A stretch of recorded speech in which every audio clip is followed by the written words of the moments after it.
Israel's Prime Minister Benjamin Netanyahu has requested a formal pardon from the President of Israel, Isaac Herzog, over corruption charges. Mr. Netanyahu, who's been on trial since 2020. Well, Israeli Prime Minister Benjamin Netanyahu has filed a request for an official pardon from the President's office. We've had a response from the Prime Minister of Israel, Benjamin Netanyahu, to the UK's decision earlier today to recognise the Starmer has called substantive steps to end the appalling situation.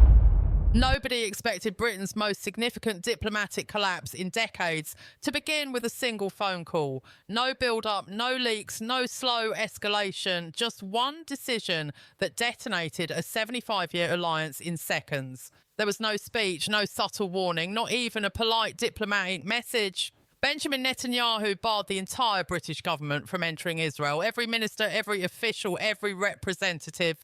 It sounded impossible when the news first broke, almost like some exaggerated rumour that spiralled out of control online. But it was real. And if anyone still thinks this is just another political spat between two countries, they aren't paying attention. This isn't drama. It isn't a diplomatic disagreement. It's a national security emergency already reshaping Britain's position in the world.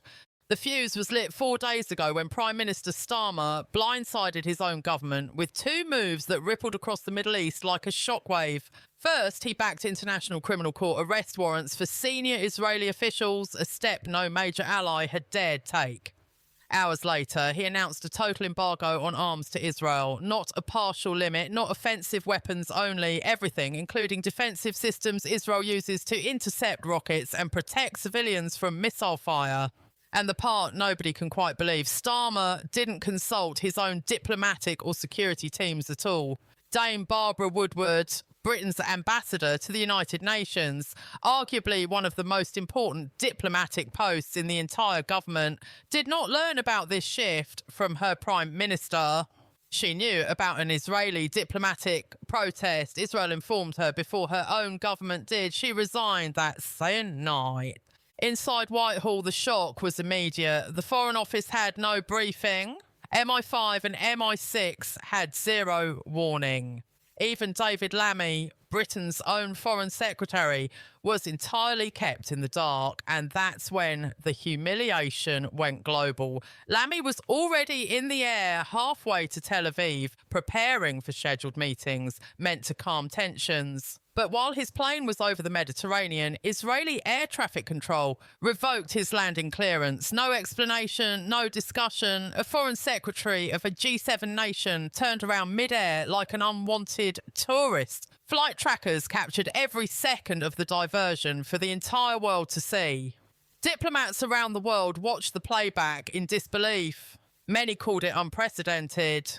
Some described it as a political gut punch. Others said it out loud. Britain has just been publicly sidelined. Hours later, Netanyahu's team formally delivered the message.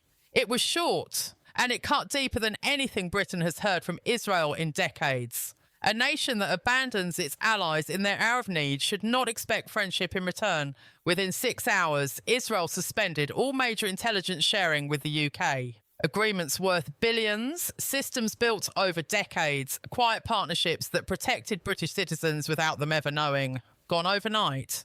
And the consequences began immediately. For 3 years, Israeli intelligence quietly stopped 17 terror plots targeting Britain. Not rumours, documented cases. Those alerts aren't coming anymore. Israel's cyber teams, which monitor foreign hacking attempts on British power grids, water systems, stock exchanges and digital infrastructure, started withdrawing from those networks almost instantly. For the first time in years, British security services admitted in internal memos that there were now significant intelligence blind spots. The public has no idea how many threats Israel was catching before Britain even saw them. Some of the stories are personal. In 2021, Israeli intelligence intercepted a kidnapping plan targeting Michael Green's teenage daughter. They flagged it directly to MI5. The operation was stopped with hours to spare. That life-saving cooperation gone. Former MI6 chief Sir Alex Younger didn't mince words. He called this the worst foreign policy miscalculation since the Suez crisis. Lord Robertson, former NATO Secretary-General, warned that Britain had just severed its most valuable intelligence partnership in the most volatile region on Earth. These aren't fringe voices. These are the people who built British security for decades.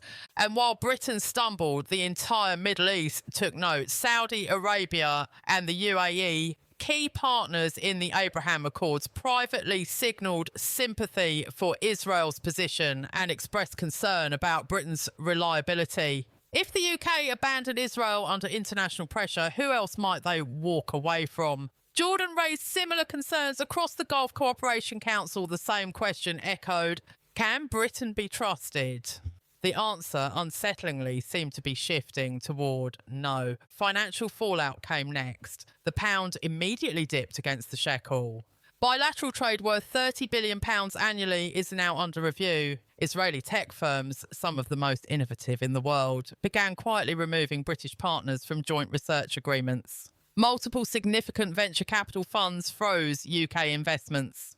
The hashtag Britain betrays allies surged globally. Inside Jewish communities across the UK, the mood turned sharply. Synagogues, schools and community centres that once relied on Israeli security guidance suddenly found themselves without it. Leaders reported a wave of fear reminiscent of decades-old anxieties. Immigration inquiries, British Jews asking how to relocate to Israel or the US spiked dramatically. Inside Downing Street, panic replaced strategy. Home Secretary Yvette Cooper reportedly warned colleagues that we've made Britain a target without reinforcements. Defence Secretary John Healey called Starmer's decision strategically suicidal. WhatsApp groups inside the National Security Council adopted grim nicknames like foreign policy disaster. But then came the leak that sent shockwaves across Whitehall. MD5 threat assessments circulated through senior officials revealed something far worse. Iranian-backed groups were already probing for weaknesses created by the sudden loss of Israeli intel.